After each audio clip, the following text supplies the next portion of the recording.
السلام علیکم ویورز، ہمارے چینل پر خوش آمدید۔ میری شادی 14 سال کی عمر میں میرے ماں باپ نے کر دی تھی۔ میرے ماں باپ نے مجھے کسی بوجھ کی طرح اپنے سر سے ٹالا تھا، کیونکہ ان کے سر پر 7 بیٹیوں کا بوجھ تھا، اور وہ لوگ ہر وقت اس بوجھ تلے خود کو دبا ہوا محسوس کرتے تھے اور کسی بھی طرح اپنی ساری بیٹیوں سے جان چھڑانا چاہتے تھے۔ میرے ماں باپ یہ نہیں دیکھتے تھے کہ وہ بیٹیوں کا کہاں بیاہ رہے ہیں، بس جو رشتہ ہمارے گھر آتا پھر وہ رشتہ خالی ہاتھ نہیں جاتا تھا، بلکہ ابا تو فوراً ہی اسے اپنی بیٹی دینے کے لیے راضی ہو جاتے تھے، کیونکہ وہ کسی بھی طرح چاہتے تھے کہ ان کی ساری بیٹیوں کی شادی ہو جائے تاکہ پھر وہ سکون کا سانس لے سکے۔ بہنوں میں میرا نمبر تیسرا تھا۔ مجھ سے بڑی 2 بہنیں اور مجھ سے چھوٹی 4 بہنیں موجود تھیں۔ جب پہلی بار ہمارے گھر میں میری بڑی بہن کا رشتہ آیا تو ابا اس رشتے پر بے انتہا خوش ہوئے تھے، حالانکہ وہ جانتے تھے کہ لڑکا کوئی کام نہیں کرتا بلکہ سارا سارا دن گھر میں پڑا سوتا رہتا تھا، مگر ابا نے اس رشتے کو غنیمت جانا تھا اور فوراً ہی میری بڑی بہن کے لیے اس رشتے پر حامی بھر لی تھی۔ اور ابو حامی کیسے نہ بھرتے؟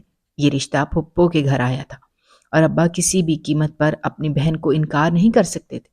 جب یہ رشتہ آیا تو ابا نے 1 منٹ کے لیے بھی یہ بات نہیں سوچی کہ لڑکا نکما اور آوارہ ہے، اس لڑکے کے ساتھ میری بہن کا کوئی مستقبل نہیں ہے۔ بس ابا نے یہ دیکھا کہ ایک رشتہ آیا ہے اور اس رشتے کے ذریعے بیٹی اپنے گھر کی ہو جائے گی، اس بات کے سوا ابا نے اور کچھ بھی نہیں سوچا تھا، اور پپو کو فوراً ہی ہاں کر دی۔ حالانکہ جب وقت یہ رشتہ آیا تھا میری بڑی بہن کی عمر اس وقت صرف 13 سال تھی، مگر ابا کو ایسا لگتا تھا جیسے ہماری عمریں گزرتی ہی جا رہی ہوں۔ اگر انہوں نے ہمارے رشتے طے کرنے میں ایک لمحے کی بھی دیر کی تو ہماری عمریں نکل جائیں گی اور ہم زندگی کے اس مقام پر آ جائیں گی جہاں ہمارے لیے کوئی رشتہ نہیں ہوگا۔ اس لیے ابا نے میری بڑی بہن کا رشتہ بنا سوچے سمجھے ایک نکمے اور نکارا لڑکے کے ساتھ طے کر دیا۔ میری اماں نے اس رشتے پر ابا کو لاکھ انکار کیا، مگر ابا نے اماں کی ایک بات بھی نہیں سنی اور اپنی بہن کو اس رشتے کے لیے ہاں کر کے آ گئے۔ اماں جب ابا کو یہ رشتہ کرنے سے منع کر رہی تھیں تو ابا نے اماں سے یہی کہا تھا کہ تمہاری میری بہن سے نہیں بنتی، جبھی تم اس رشتے کے لیے انکار کر رہی ہو اور تمہیں اس رشتے میں ہزاروں عیب اور خامیاں نظر آ رہی ہیں۔ پھر اماں بھی چپ ہو گئیں، کیونکہ وہ سمجھ گئی تھیں کہ ابا اس معاملے میں کسی کی بھی نہیں سنیں گے۔ اس طرح میری بڑی بہن کا رشتہ طے کر دیا اور سونے پہ سہاگا کہ جلد ہی شادی کی تاریخ بھی رکھ دی گئی۔ جس وقت میری بڑی بہن دلہن بنی تھی وہ کوئی گڑیا ہی معلوم ہو رہی تھی۔ میری بہن کو تو اس وقت شادی کا مطلب بھی نہیں پتا تھا، بس میری بہن اپنے ماں باپ اور بہنوں کی جدائی کے غم میں روئے جا رہی تھی۔ میری بہن رخصت ہو گئی، مگر اب ہم 6 بیٹیاں اپنے باپ کے سینے پر بوجھ کی مانند موجود تھیں، جس سے میرے ابا جلد ہی پیچھا چھڑانا چاہتے تھے۔ میری بڑی بہن رخصت ہو کر اپنے گھر چلی گئی، مگر ہم لوگ انہیں پل پل یاد کرتے رہتے تھے۔ پھپھو نے جاتے ہی گھر کے سارے کاموں کی ذمہ داری میری بہن کے کندھوں پر ڈال دی تھی۔ اتنی سی عمر میں یہ ساری ذمہ داریاں انہیں سنبھال نہیں پا رہی تھی۔ جب اس سے کوئی غلطی ہوتی تو پھپھو اسے بے نقد سناتی تھیں اور کبھی کبھار تو اس پر ہاتھ بھی اٹھا لیا کرتی تھیں۔ میری بہن خاموشی سے یہ سب کچھ برداشت کرتی رہتی تھی اور گھر میں کچھ بھی نہیں بتاتی تھی۔ ایک دن وہ ہم سے ملنے گھر آئی تو اس کے چہرے پر انگلیوں کے نشان تھے۔ میری اماں سمجھ گئی تھیں کہ ان کی بیٹی کی قسمت بھی ان سے جدا نہیں ہے۔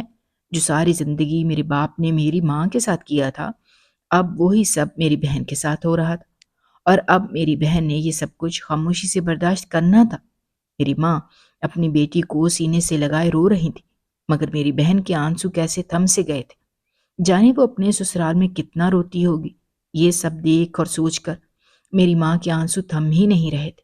میری بہن اتنی سی عمر میں اس قدر سمجھدار ہو گئی تھی کہ وہ بہت اچھے سے جان گئی تھی کہ اگر وہ اپنے سسرال کی کوئی بھی شکایت اپنے میکے میں کرے گی تو یہاں بھی اس کا کوئی پرسان حال نہیں ہوگا، کیونکہ ابا کی عادت سے سبھی واقف تھے کہ وہ اپنی بیٹی کو ہی برا بھلا کہتے اور ہو سکتا ہے کہ اس کے اوپر میکے کے دروازے ہی بند کر دیے جاتے۔ ویسے بھی میری بہن کو میکے میں آ کر رہنے کی بالکل بھی اجازت نہیں تھی۔ وہ بس چند گھنٹوں کے لیے ہی ہم سے ملنے آتی تھی، پھر وہ واپس اسی جہنم میں لوٹ جاتی تھی جہاں شوہر اور ساس دونوں مل کر اس پر تشدد کرتے، اور اس کی ساس میری بہن سے یہی کہتی تھی کہ اگر تم اپنے گھر میں یہ بات بتاؤ گی تب بھی تمہاری بات پر کوئی بھی یقین نہیں کرے گا اور سب تمہیں ہی برا بھلا کہیں گے کہ لڑکی کو گھر بسانا نہیں آتا۔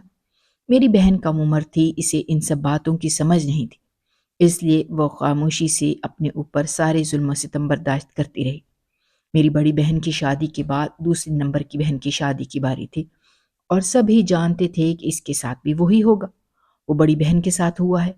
میری بہن کے لیے جو بھی رشتہ ہمارے گھر آنا تھا، ابا اس رشتے کے لیے بنا سوچے سمجھے ہاں کرنے والے تھے۔ جبھی اماں اکثر یہ دعا مانگتی نظر آتی تھیں کہ ہمارے گھر اچھے رشتے آئیں، تاکہ ابا کسی ایسے ویسے رشتے کو ہاں نہ کر دیں۔ ابھی میری بڑی بہن کی شادی کو کچھ ہی عرصہ گزرا تھا کہ دوسری بہن کے لیے ایک رشتہ آ گیا۔ اس کا یہ رشتہ بھی خاندان سے آیا تھا، مگر وہ لوگ ہمارے دور کے رشتے دار تھے اور ان لوگوں سے اتنا ملنا جلنا بھی نہیں تھا۔ مگر ابا نے اس بار بھی کوئی چھان پٹک نہیں کی اور بنا سوچے سمجھے ہی اس رشتے کے لیے حامی بھر لی۔ ابا تو جیسے اسی انتظار میں بیٹھے تھے کہ جو بھی رشتہ آتا جائے وہ ان لوگوں کو ہاں کر کے بیٹیوں کے بوجھ سے آزاد ہوتے چلے جائیں۔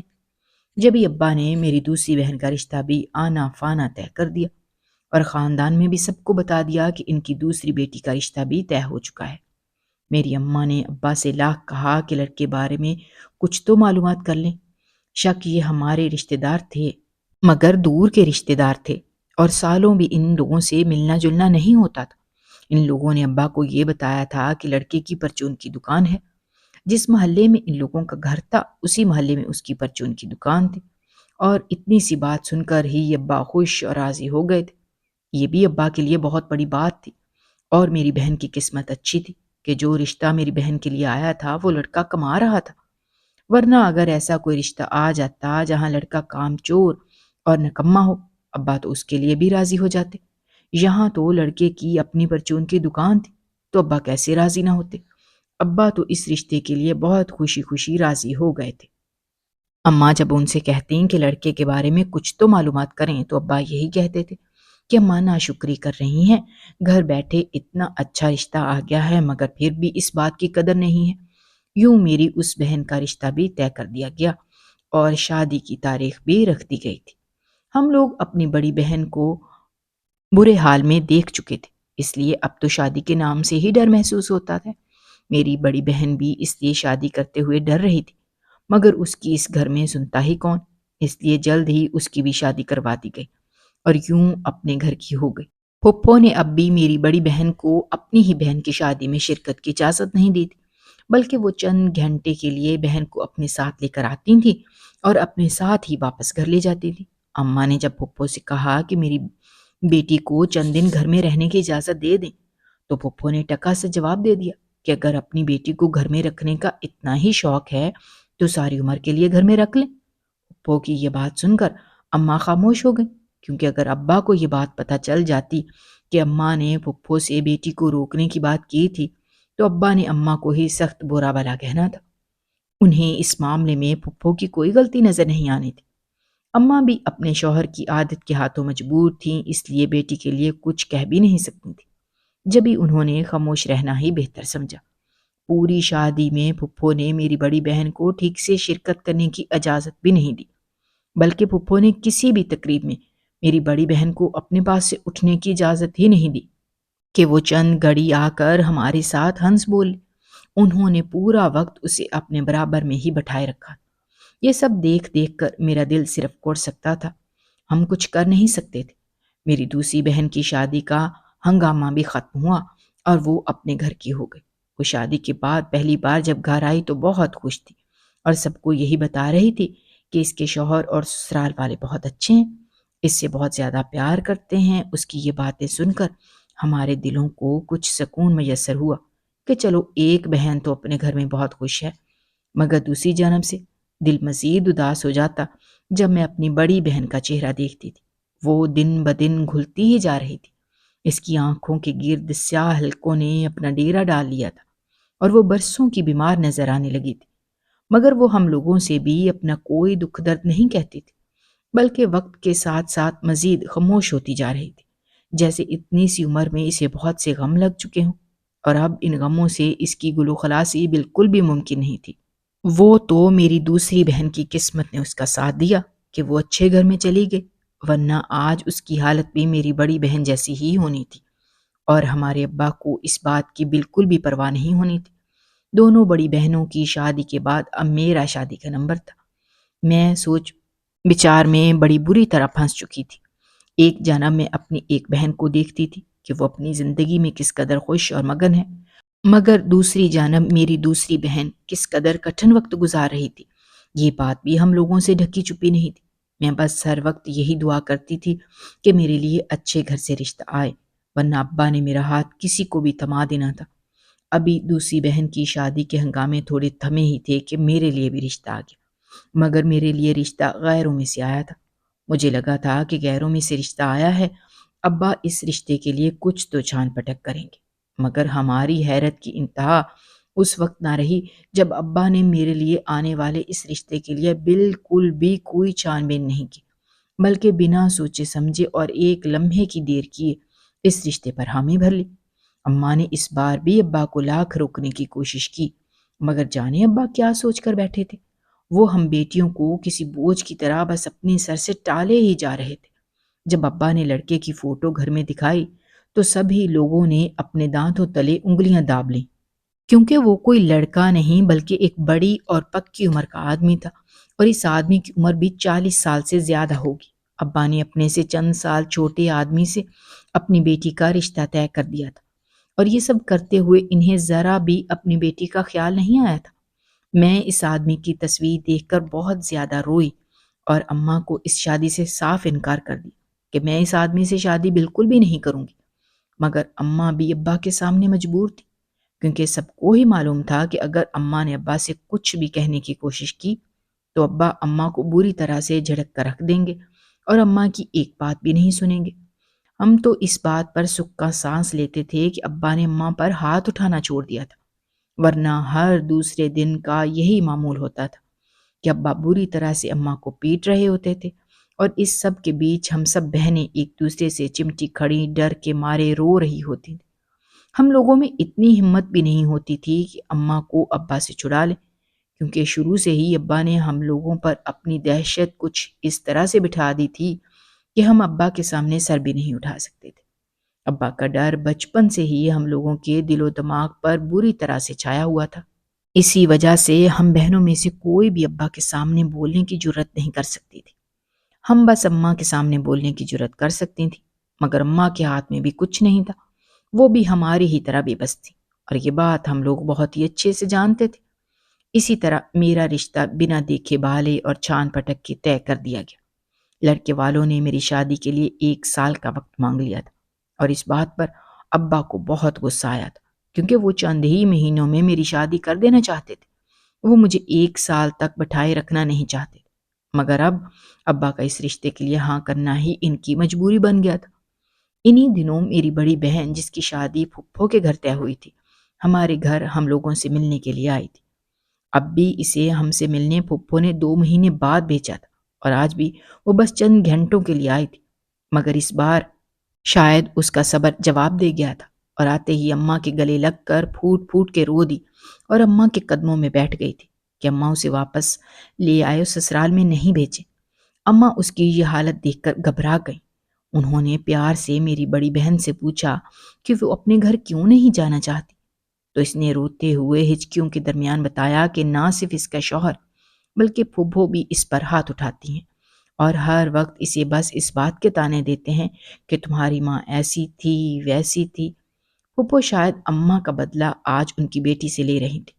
میری بہن نے مزید بتایا کہ اسے پیٹ بھر کھانا بھی نصیب نہیں ہوتا تھا، بلکہ پھوپھو اسے ہفتے بھر کا بچا ہوا باسی کھانا کھلایا کرتی تھی، اور خود دونوں ماں بیٹا بیٹھ کر تازہ کھانا کھاتے تھے۔ میری بہن کو پیٹ بھر روٹی بھی نصیب نہیں تھی، جبھی وہ بالکل ہی ہڈیوں کا ڈھانچہ بن کر رہ گئی تھی۔ ذرا ذرا سی کوتاہی پر پھپھو میری بہن کو بری طرح سے مارا کرتی تھیں، اور رات کو جب بیٹا دن بھر گھر عشاشی کر کے گھر آتا تو پھپھو اسے بھی جھوٹی سچی لگا دیا کرتی تھی۔ اس طرح وہ بھی میری بہن پر ہاتھ اٹھاتا تھا۔ اماں نے جب یہ ساری باتیں ابا کو سنائیں تو ابا اماں پر ہی بری طرح سے بھڑک گئے، اور کمرے سے اٹھ کر صحن میں آ گئے، جہاں میری بہن بیٹھی اپنی قسمت کو رو رہی تھی۔ ابا نے میری بہن سے کہا کہ اس کی خیریت اسی میں ہے کہ وہ اپنا سامان اٹھا کر واپس اپنے گھر چلی جائے۔ انہوں نے اس کی شادی کر دی ہے، اب جیسا بھی ہے اسے وہیں گزارا کرنا ہے۔ اسے دوبارہ ابا پر بوجھ بننے کی بالکل بھی ضرورت نہیں ہے۔ میری بہن نے ابا کے منہ سے یہ سب سننا تھا تو وہ مزید رونے لگی، اور ہم صرف اپنی بہن کی قسمت پر افسوس کرنے کے سوا اور کچھ نہیں کر سکتے تھے۔ میں سمجھ گئی تھی کہ میرے اوپر بھی شادی کے بعد اس گھر کے دروازے ہمیشہ کے لیے بند کر دیے جائیں گے۔ یہ 1 سال بھی پلک جھپکتے گزر گیا اور میری شادی کے دن قریب آ گئے۔ گھر میں میری شادی کی تیاریاں ہونے لگیں۔ ابھی میں صرف 14 سال کی ہوئی تھی، مگر میرے ابا کو میری شادی کرنے کی اس قدر جلدی تھی کہ جیسے میں 14 سال کی نہیں بلکہ جانے کتنی بوڑھی ہو چکی ہوں۔ میں اپنے آنے والے مستقبل کا سوچ سوچ کر بہت ہی زیادہ خوفزدہ تھی، کیونکہ میں نہیں جانتی تھی کہ آگے میری قسمت میں کیا لکھا ہے۔ میں سوچتی تھی کہ ایک بہن اپنے گھر میں سکون سے ہے اور اپنے شوہر کے دل پر راج کر رہی ہے، جبکہ دوسری بہن کی قسمت اس قدر بری ہے کہ وہ ہر وقت اپنے گھر میں اپنی ساس اور اپنے شوہر سے مار کھا رہی ہے۔ اس پر بھی میرے ابا پر کوئی اثر نہیں ہو رہا۔ یہ ساری سوچیں مجھے خود اور دہشت میں مبتلا کیے رکھتی تھیں۔ آخر کار میری شادی کا دن بھی آ گیا اور میں بیاہ کر اپنے سسرال آ گئی۔ میں نے جب اپنے سسرال میں پہلا قدم رکھا تو اسی قدم پر میں جان گئی تھی کہ یہاں میری زندگی بہت ہی زیادہ کٹھن ہونے والی ہے، کیونکہ سسرال میں ایک قدم رکھتے ہی میرے کانوں میں یہ آوازیں ڈالی جا چکی تھی کہ نئی دلہن تو اپنے میکے سے جہیز کے نام پر کچھ بھی نہیں لے کر آئی ہے، ایسی دلہن کی کیا قدر ہونی ہے۔ میری آنکھوں میں آنسو بھر آئے جنہیں میں نے سر جھکا کر چھپا لیا تھا۔ مجھے کچھ دیر بعد لے جا کر حجرہ روسی میں بٹھا دیا گیا تھا۔ میں وہاں سمٹی ہوئی بیٹھی تھی، اپنے شوہر کا انتظار کر رہی تھی، مگر یہ انتظار طویل سے طویل تر ہی ہوتا جا رہا تھا۔ آخر کار بہت لمبے انتظار کے بعد میرا شوہر کمرے میں آیا تو میں اپنی جگہ مزید سہم کے رہ گئی۔ میری نظر سب سے پہلے اپنے شوہر کے قدموں پر پڑی تھی، جو بری طرح سے لڑکھڑا رہے تھے۔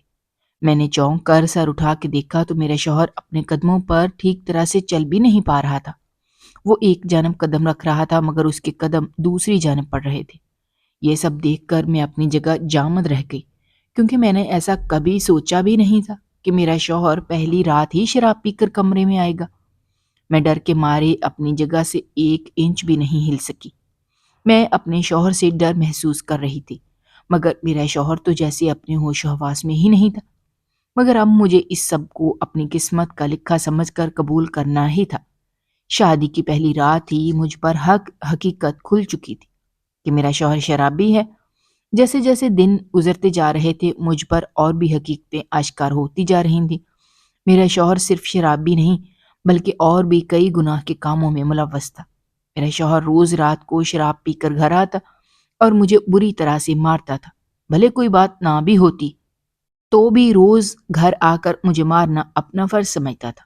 میری ساس اور نندیں سارا دن مجھ سے کسی جانور کی طرح کام کرواتی تھیں۔ اگر کوئی غلطی ہو جاتی تو مجھ پر کھانا پانی بھی بند کر دیا جاتا تھا۔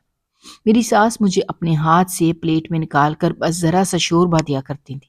اس سے زیادہ مجھے اس گھر میں کھانے کی بالکل بھی اجازت نہیں تھی۔ اگر کبھی میں بھوک کے ہاتھوں مجبور ہو کر دوبارہ کھانا مانگ لیتی تھی تو میری ساس مجھے بری طرح سے جھڑک دیتی تھی اور صاف صاف مجھے کہتی تھیں کہ تمہارا شوہر کماتا نہیں ہے، ہم تمہیں اتنا کھانا بھی دے دیتے ہیں تو وہ ہمارا احسان ہے۔ ان کی یہ ساری باتیں سن کر میرا دل کٹ کے رہ جایا کرتا تھا۔ مجھے اب احساس ہوتا تھا کہ میری بڑی بہن جانے کیسے اپنے سسرال میں اپنی زندگی کے دن کاٹ رہی تھی۔ آج یہ سب مجھ پر گزر رہی تھی تو مجھے اس کے دکھ کا اندازہ بہت اچھے سے ہو رہا تھا۔ جبھی وہ ہر بار گھر آ کر ماں کے گلے لگ کر پھوٹ پھوٹ کر رو دیا کرتی تھی۔ ہم لوگ صرف اسے روتا دیکھ کر دکھی ہو جایا کرتے تھے۔ اس کے دکھ کا اندازہ کوئی بھی نہیں لگا سکتا تھا۔ آج مجھے اس کا دکھ سمجھ میں آ رہا تھا۔ میری نند مجھے دن رات یہی تانے دیتی کہ اپنے شوہر کا کھایا کرو۔ ان کے باپ کا کھا کھا کر میں ان کے گھر میں بوجھ بن چکی ہوں، اور یہ ساری باتیں کہہ کر وہ لوگ ایک دوسرے کے ہاتھوں پر ہاتھ مار کر خوب ہنستی، اور ساتھ میں میرے ساس سسر بھی اپنی بیٹیوں کی باتوں پر بیٹھ کے ہنسا کرتے تھے۔ وہاں تو میرا شوہر بھی اپنا نہیں تھا۔ میں کسی اور سے کیا شکوہ کرتی؟ جب روز رات کو میرا شوہر مجھے بری طرح سے تشدد کا نشانہ بناتا اور میری چیخوں کی آوازیں پورے گھر میں گونجا کرتی تو ساس دروازہ بجا کر اپنے بیٹے سے یہی کہتی تھی کہ اپنی بیوی سے کہے ہلکے رو، میرے رونے سے ان کی نیند خراب ہو رہی ہے۔ انہوں نے اپنے بیٹے کو مجھ پر کبھی بھی ہاتھ اٹھانے سے نہیں روکا تھا، بلکہ کسی دن میرا شوہر مجھے نہیں مارتا تو وہ اپنے بیٹے سے پوچھا کرتی تھی آج خیریت تو ہے؟ اپنی بیوی کو مارا نہیں ہے؟ یہ سب سن کر میرا دل خون کے آنسو روتا تھا۔ مجھے ان لوگوں کی بے حسی پر حیرت ہوتی تھی اور اپنی قسمت پر دکھ ہوتا تھا۔ میں اپنے سسرال میں بہت ہی کٹھن دن گزار رہی تھی۔ میں واپس لوٹ کر اپنے میکے جانا چاہتی تھی، مگر یہاں تو مجھے میکے جانے کی بھی بالکل بھی اجازت نہیں تھی۔ مجھے پہلے ہی دن صاف صاف کہہ دیا گیا تھا کہ اگر میں نے کبھی بھی میکے جانے کی بات کی تو وہ لوگ میرا پورا بوریا بستر سمیٹ کر مجھے ہمیشہ کے لیے میکے روانہ کر دیں گے۔ اگر میں اپنے شوہر سے کبھی یہ بات کہہ دیتی کہ مجھے اماں کی یاد آ رہی ہے تو وہ مجھے بری طرح سے جھڑک دیتا تھا اور کبھی کبھی تو مارنا شروع ہو جاتا تھا۔ اس لیے آہستہ آہستہ میں نے میکے کا نام لینا ہی بند کر دیا تھا۔ انہی دنوں مجھے علم ہوا کہ میں حاملہ ہوں۔ یہ خوشخبری جب میں نے اپنے شوہر کو بتائی تو وہ بجائے خوش ہونے کے اس نے یہی کہا کہ اگر میں نے بیٹی پیدا کی تو وہ میرے ساتھ بہت برا سلوک کرے گا۔ یہ سب سن کر میری روح مزید دہل گئی، کیونکہ بیٹا یا بیٹی پیدا کرنے کا اختیار تو اللہ کے پاس تھا۔ اس معاملے میں تو بندہ بالکل ہی بے بس ہے۔ مگر شاید یہ بات میرے سسرال والے بالکل ہی نہیں سمجھتے تھے۔ اب حاملہ ہونے کے بعد مجھے اس بات پر ذہنی دباؤ دیا جاتا کہ مجھے ہر حال میں بیٹا ہی پیدا کرنا ہے، ورنہ میرے ساتھ یہ لوگ بالکل بھی اچھا نہیں کریں گے۔ اور میں یہ سب باتیں سن کر سہم جاتی تھی اور مجھے کچھ سمجھ نہیں آتا تھا کہ آخر میں ان لوگوں کو کیسے سمجھاؤں۔ اس حالت میں بھی میرا شوہر مجھ پر ہاتھ اٹھانے سے دریغ نہیں کرتا تھا، بلکہ وہ مجھے جانوروں کی طرح مارا کرتا تھا۔ وہ جب نشہ کر کے گھر آتا تھا تو اسے پھر کسی بات کا ہوش نہیں رہتا تھا۔ میں اس کے سامنے لاکھ ہاتھ جوڑتی مگر وہ میری ایک بھی نہیں سنتا تھا، بلکہ وہ مجھے ہر طرح سے تکلیف دینے کی کوشش کیا کرتا تھا۔ آخر کار 9 مہینے کا جان لیوا وقت تمام ہوا، مگر میں نے 9 مہینوں بعد ایک بیٹی کو جنم دیا۔ بیٹی کی خبر سن کر مجھے میرے سسرال والے وہیں ہسپتال میں اکیلا چھوڑ کر جا چکے تھے۔ بیٹی کی خبر سن کر میری اماں اور بہنیں بھی مجھ سے ملنے آئی تھیں، مگر جب ابا کو اس بات کی خبر ہوئی کہ بیٹی پیدا ہونے کے بعد میرے سسرال والے مجھے ہسپتال میں تنہا چھوڑ کر جا چکے ہیں تو ابا اس دن کے بعد مجھ سے دوسری بار ہسپتال میں ملنے نہیں آئے۔ اتنا ہی نہیں بلکہ انہوں نے اماں اور بہنوں کو بھی مجھ سے ملنے سے منع کر دیا کہ کہیں ایسا نہ ہو کہ میں اپنی بیٹی سمیت ان کے گھر پر آ جاؤں۔ میرا دل جیسے اس لمحے کٹ کے رہ گیا تھا۔ اپنے باپ اور شوہر کی بے حسی پر میں دکھ کے سوا اور کچھ بھی نہیں کر سکتی تھی۔ یہ ہسپتال میرے سسرال سے قریب تھا۔ جب میری ہسپتال سے چھٹی ہوئی تو میں اپنی بیٹی کو اٹھا کر خود ہی اپنے سسرال کی جانب روانہ ہو گئی، کیونکہ میں بہت اچھے سے جانتی تھی کہ وہی گھر میں اس دنیا میں میرا آخری ٹھکانہ ہے۔ اس کے سوا میرا اس دنیا میں اور کوئی بھی ٹھکانہ نہیں ہوگا۔ جب گھر پہنچی تو ابھی میں نے گھر میں قدم رکھا ہی تھا کہ میری ساس کی چنگاڑتی ہوئی آواز میرے کانوں میں پڑی کہ اس منحوس کو اپنے ساتھ کیوں لے آئی، اسے دور وہیں پھینک کر آتی۔ ان کی یہ بات سن کر میرا دل کسی پتے کی مانند لرزا تھا اور میں نے اپنی گرفت اپنی بیٹی پر مضبوط کر دی تھی۔ میری ساس مجھے جانے کیا کیا برا بھلا کہتی رہی اور میں اسی بات پر شکر کرتی رہی کہ وہ میری بیٹی کو مجھ سے لے کر باہر کچرے میں نہیں پھینک آئیں۔ ابھی میں نے اپنے کمرے میں آ کر اپنی بیٹی کو لٹایا ہی تھا کہ ساس کا حکم آ گیا کہ آ کر پورے گھر کی صفائی کروں اور کھانا بناؤں۔ انہوں نے میری اس حالت کی بھی پرواہ نہیں کی تھی۔ رات کو جب شوہر گھر آیا تو مجھے دیکھتے ہی اس کے ماتھے پر بل پڑ گئے اور مجھ سے بنا کوئی بات کیے اپنے کمرے میں چلا گیا۔ میں بھی اپنے شوہر کے پیچھے کمرے میں گئی تو سامنے ہی میری بیٹی لیٹی تھی۔ اس نے پاؤں کی ٹھوکر سے میری بیٹی کو ہٹایا اور اپنے لیے جگہ بنائی۔ اس کی اس حرکت نے جیسے میرا کلیجہ چیر دیا۔ میں نے اپنے شوہر سے پوچھا کہ وہ اپنی بیٹی کے ساتھ ایسا کیسے کر سکتا ہے۔ بس میرا اتنا ہی کہنا تھا کہ وہ اپنے آپ سے باہر ہو گیا اور مجھے بری طرح سے پیٹنا شروع کر دیا۔ وہ مجھے بری طرح سے مار رہا تھا اور یہی کہہ رہا تھا کہ کب اس نے مجھے کہا تھا کہ بیٹا پیدا کرنا تو میں نے بیٹی کیوں پیدا کر دی۔ اس نے مجھے اس بات پر اس قدر تشدد کا نشانہ بنایا کہ میں بے ہوش ہو گئی۔ جب مجھے ہوش آیا تو رات کا نہ جانے کون سا پہر تھا اور میری بیٹی بری طرح سے بھوک کے مارے بلک رہی تھی۔ میں ہمت کر کے اپنی جگہ سے اٹھی اور اپنی بیٹی کا پیٹ بھرایا۔ آنسو تھے کہ تھمنے کا نام ہی نہیں لے رہے تھے۔ اس رات میں حقیقی معنوں میں اپنی قسمت پر روئی تھی۔ میری زندگی میں 2 مرد تھے، میرا شوہر اور میرا باپ، مگر دونوں ہی مرد اس قدر بے حس تھے کہ انہیں انسان کہنا بھی انسانیت کی توہین ہے۔ میری زندگی یوں ہی ایک ہی ڈگر پر گزرتی جا رہی تھی۔ میرا شوہر تقریباً روز ہی مجھے مارتا تھا اور اب تو مجھے اس کی مار کی عادت ہونے لگی تھی۔ میری بیٹی بھی اب بڑی ہوتی جا رہی تھی۔ میں اپنی بیٹی کو ہی دیکھ دیکھ کر جیتی تھی۔ میرے لیے اپنی بیٹی کے بنا جینے کا تصور کرنا بھی محال تھا۔ اب میرا شوہر جوا بھی کھیلنے لگا تھا۔ وہ اکثر جوئے میں گھر کی چیزیں ہار کے آ جاتا تھا۔ اس طرح اس نے جوئے میں میرا پورا جہیز کا سامان گنوا دیا تھا۔ اب میرے پاس رات کو سونے کے لیے بستر تک نہیں بچا تھا۔ میں اور میری بیٹی ایک پھٹی ہوئی چٹائی پر سویا کرتے تھے۔ میری بیٹی 15 سال کی ہو چکی تھی، مگر اب بھی میری حالت اس گھر میں روز اول کی طرح ہی تھی۔ میرا شوہر جب چاہتا مجھے مارا کرتا تھا۔ یہ سب دیکھ کر میری بیٹی بہت زیادہ ڈر جایا کرتی تھی۔ ایک رات میرا شوہر شراب کے نشے میں دھت گھر آیا اور مجھ سے کہا کہ وہ میری بیٹی کو جوئے میں ہار چکا ہے، کل اس کا کوئی دوست آئے گا میری بیٹی کو اپنے ساتھ لے جانے کے لیے، اور میں بنا کوئی بھی شور شرابہ کیے اپنی بیٹی کو اس کے ساتھ روانہ کر دوں۔ یہ سب سن کر میرے قدموں تلے سے زمین نکل گئی اور مجھے اپنے کانوں پر یقین نہیں آیا۔ مجھے سمجھ نہیں آ رہا تھا کہ میں کیا کروں۔ سب کچھ ہی میری برداشت سے باہر ہو چکا تھا۔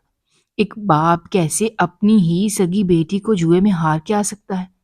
اس بات کا یقین کرنا بہت ہی مشکل تھا، مگر میرا شوہر یہ سب کچھ کر چکا تھا اور میں اس سارے معاملے میں صرف تماشائی نہیں بننا چاہتی تھی۔ مجھے اپنے ماں ہونے کا فرض نبھانا تھا۔ میں نے اسی وقت فیصلہ کر لیا کہ میں اپنی بیٹی کو یہاں سے لے کر دور چلی جاؤں گی۔ میں نے اسی وقت جا کر اپنی بیٹی کو نیند سے اٹھایا۔ میرا شوہر تو شراب کے نشے میں دھت بے سدھ پڑا تھا۔ اسے اپنے ارد گرد کی خبر نہیں تھی۔ میں اسی وقت رات کے اندھیرے میں اپنی بیٹی کو لے کر گھر سے نکل کھڑی ہوئی۔ ابھی کچھ دور ہی گئی تھی کہ مجھے احساس ہوا کہ میرے پاس تو کوئی گھر بھی نہیں ہے جہاں میں اپنی بیٹی کو عزت سے رکھ سکوں۔ اسی سنا میں وہاں سے ایک شخص کا گزر ہوا۔ اس نے یوں رات کے اس پہر ہم دونوں کو سڑک کنارے بے حال بیٹھے دیکھا تو ہماری جانب چلا آیا اور مجھ سے ایسے بیٹھنے کی وجہ پوچھنے لگا۔ مجھے اس وقت وہ شخص کسی فرشتے سے کم نہیں لگا۔ میں نے اسے ساری سچائی بتا دی۔ اس نے مجھ سے کہا کہ اگر میں اس پر یقین کروں تو اس کے ساتھ اس کے گھر چلوں۔ اس کا گھر قریب ہی تھا۔ جب میں اس کے گھر گئی تو اس کے گھر میں اس کے 2 بچوں کے سوا اور کوئی بھی نہیں تھا۔ میرے پوچھنے پر اس نے بتایا کہ اس کی بیوی کا سال پہلے انتقال ہو چکا ہے۔ صبح اٹھ کر اس نے مجھ سے پوچھا کہ اب کیا کرنا چاہتی ہوں، تو میں نے اسے کہا کہ میں اپنے شوہر سے طلاق لینا چاہتی ہوں تاکہ ہمیشہ کے لیے میری جان اس سے چھوٹ سکے۔ اس شخص نے مجھے یقین دلایا کہ وہ ہر معاملے میں میرا ساتھ دے گا۔ بس پھر میں نے عدالت سے خلا کا مقدمہ دائر کر دیا اور اپنے شوہر سے طلاق لے لی۔ میری طلاق کے بعد اس شخص نے مجھ سے شادی کے لیے پیغام دیا تو میں نے فوراً ہی اس شخص کو ہاں کر دی۔ میں نے اس نیک فطرت شخص سے شادی کر لی، مگر میری بری قسمت کہ شادی کے 1 مہینے بعد ہی میرے دوسرے شوہر کا انتقال ہو گیا۔ جب میرے پہلے شوہر کو اس بات کی خبر ہوئی کہ میرے دوسرے شوہر کا انتقال ہو گیا ہے تو اس نے مجھ سے ملنے کی کوشش کی۔ میرا دوسرا شوہر میرے خواب میں آتا تھا اور مجھ سے کہتا تھا کہ اپنی بیٹی کو میری قبر پر لے کر آؤ۔ میں اگلے دن ہی اپنی بیٹی کو لے کر قبرستان جانے لگی۔ رستے میں میرا پہلا شوہر مل گیا۔ اس نے مجھ سے پوچھا کہ کہاں جا رہی ہو، تو میں نے اسے بتایا کہ اپنے دوسرے شوہر کی قبر پر جا رہی ہوں۔ یہ بات سن کر پہلے میرے شوہر نے مجھے منع کیا، مگر میں نے اس کی بات انسنی کر کے اپنی بیٹی کو اپنے دوسرے شوہر کی قبر پر لے گئی۔ ابھی میں نے فاتحہ پڑھی تھی کہ میرے ہوش اڑ گئے، کیونکہ میرا شوہر قبرستان میں آ کر میری بیٹی کو زبردستی اپنے ساتھ لے جانے لگا تھا۔ میں نے اسی وقت چیخ چیخ کر آس پاس کے آدمیوں کو اکٹھا کر لیا اور شور مچا دیا کہ یہ شخص میری بیٹی کو زبردستی لے کر جا رہا ہے۔ یہ سن کر میرا پہلا شوہر وہاں سے بھاگ کھڑا ہوا اور میں اپنی بیٹی کو لے کر گھر آ گئی۔ اب مجھے اپنی بیٹی کی شادی کی فکر ہو گئی تھی۔ انہی دنوں میرے دوسرے شوہر کا بھانجا امریکہ سے آیا تھا۔